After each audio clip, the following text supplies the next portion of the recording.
Well, I'm going to attempt to do another video. At least one of the ones I meant to do or tried to do yesterday, only to find out the audio was completely muted. I'm not sure if I hit the mute button on my mic before I did these videos or what. I normally always check. I always do a test video for like 3-4 seconds, look at it, listen to it, good, and then I go with my real one. I was playing around with my sound card settings, messing around with the political game show, and it may have had something to do with it. So apologize for that. Nothing worse than spending 30 or 40 minutes doing videos, uploading all that stuff to find out I have to just delete them because there's no audio. So I do want to cover one of the videos that I did, and this is from the activistpost.com. This is the guy I was telling you I talked to, moved to Costa Rica for 5 years, went to a couple other places, came back. I was telling you, we had a conversation for 2 hours and 20 minutes. It was great. We covered everything you can imagine, just talked about a lot of stuff. And I asked him then, hey, do you mind if I read some activist post articles on my videos and, give you guys credit, put the link up? Oh, yeah, that'd be great. Spread the love. And that is one website that has some good articles, I must say. So, what I was talking about, I could have swore the word shadow government was a complete and utter conspiracy term. Shadow government. I'm sorry, you picked the president, you picked the Congress. You don't exactly pick the Supreme Court, but you do have them there. There's nobody else in charge. There's nobody higher than anything else. That's it. That's interesting because a document, which again, as I said in the video you couldn't hear, they link vault.fbi.gov/ and then where you can view it. This is a federal document that uses the word shadow government, referring to a specific group within the government who, by the way, John Kerry, Skull and Bones member, good buddy of the Bush family, the one who went against Bush. I'm going to count the votes. I'm going to count them, recount in Florida. I think I've been scammed. Bush, I think they stole. Never mind. He won fair and square. I'm not. I relinquished that request. I'm done. He won. And he gave it to him. Of course he did. That was his plan. That was the plan. The club's plan. And he followed through just like a good club member would. Am I shocked to find out that John Kerry is in this group that other high-level federal government employees are calling the shadow government? Am I surprised? Let me think. Give me a second. No. Not even kind of. Not surprised at all. Clinton's FBI files literally mention the shadow government at the State Department. Wow. By Melissa Dykes for Activist Post. Bill Clinton once reportedly told senior White House reporter Sarah McClendon, quote, "Sarah, there's a government inside the government, and I don't control it," end quote. Average citizens who talk about things like that, however, are typically referred to as conspiracy theorists, as if it's a pejorative term. Then again, how much of a conspiracy is it when the FBI's own documents confirm the existence of something referred to as the shadow government? Check out page 56 of the FBI's files on the Clinton investigation, which is making the rounds on Reddit currently. There's the full page, but there's 1, 2, 3, 4, 5 paragraphs. Don't need to read any of them except for one. You can read all as much as much as you want by following the link. Here's their paragraph. This is an FBI document. Okay? There was a powerful group of very high-ranking state officials, that means like State Department, right? That some referred to as, quote, the seventh floor group, or the shadow government. This group met every Wednesday afternoon to discuss the Freedom of Information Act process congressional records, and everything Clinton related to Freedom of Information Act / congressional inquiries. So not just Freedom of Information Act from bozos like me or you or, oh, I'm sorry, did I say citizen? Or do you like consumer better? I don't know what they want to call us, but whatever they want to call us. So anything Clinton related to Freedom of Information Act requests, well, that would be me and you, / congressional inquiries. Now, that's not me and you. That's Congress and committees within Congress ran by other Congress members or Senate members.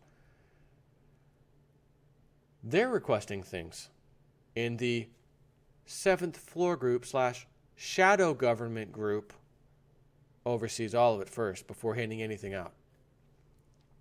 Which means what? There is a group of people above, powerfully speaking, above the United States Congress and potentially the president.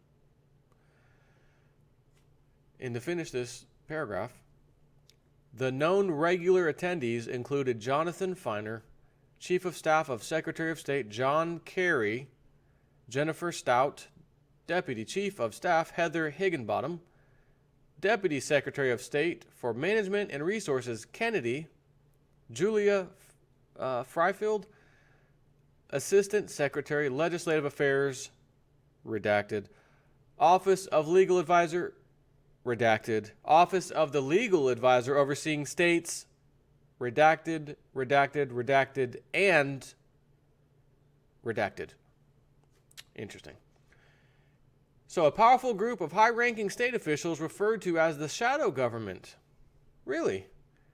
So Skull and Bones John Kerry is sitting over there in a group literally nicknamed the shadow government, which decides what information will be released to the public and what will be censored in regard to fellow high-ranking elitist Hillary Clinton? And what was her name again? Melissa Dykes. Melissa, you're missing one little thing. You said they decide what information will be released to the public and what will be censored. Yeah, but you're missing one piece. They're also deciding what will be released to our Congress. Makes it that much worse. It's almost a laughable cliche, except there it is in black and white. And still, there are people in this country who claim there's no such thing as a cover-up, and all of this stuff is just conspiracy. Please give us a break, she says. It is now official. How many so-called conspiracy theories have actually been proven correct now? And this probably isn't a list of all of them, but if I quickly Google Google, how many conspiracy theories are true? Now, there's InfoWars that shows so far 33. This is from 2010. They have a list of 33. That was 2010. There's also the anti-media, 10 conspiracy theories that turn out to be true. There's actually news.yahoo.com. You know, we've got to have an official source. All these other ones don't count.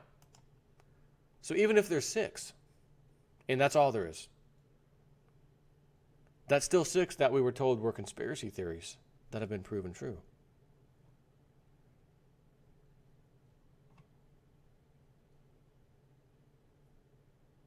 And here's an interesting, I'm just going to read one interesting one. From the Saloon in the 1920s.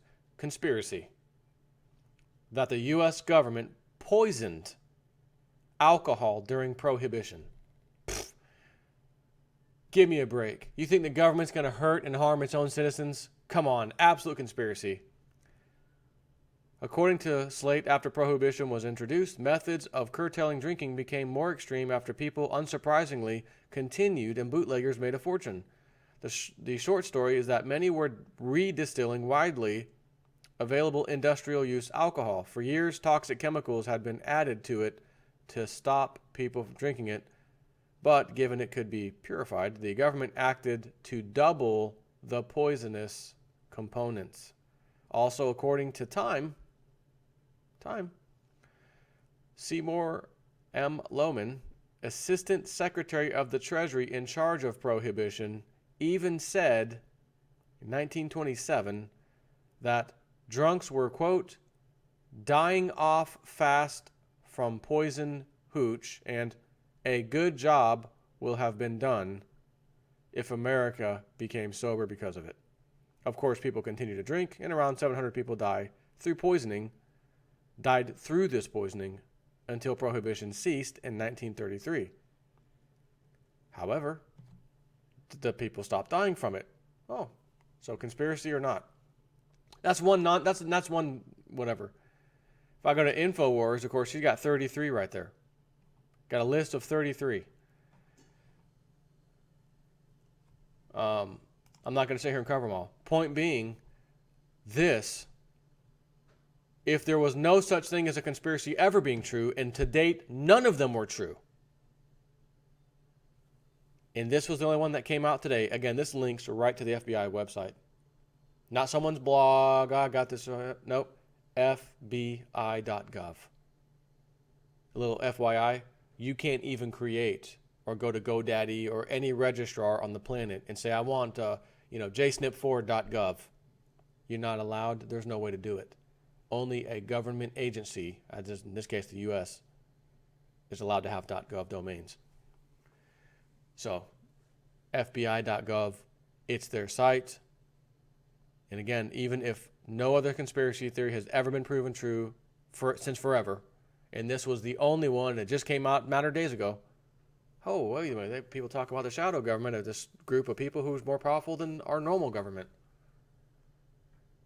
Only to find out that that's exactly right, that's absolutely true. Wow. I'd be a milestone broken for conspiracy theorists. The good news is, it's not the one and only one. As I mentioned, there are dozens that have proven to be true. And I got a little surprise to tell you. There'll be plenty more that come out over, time like the rest of them that are proven to be true and correct as well. Take care.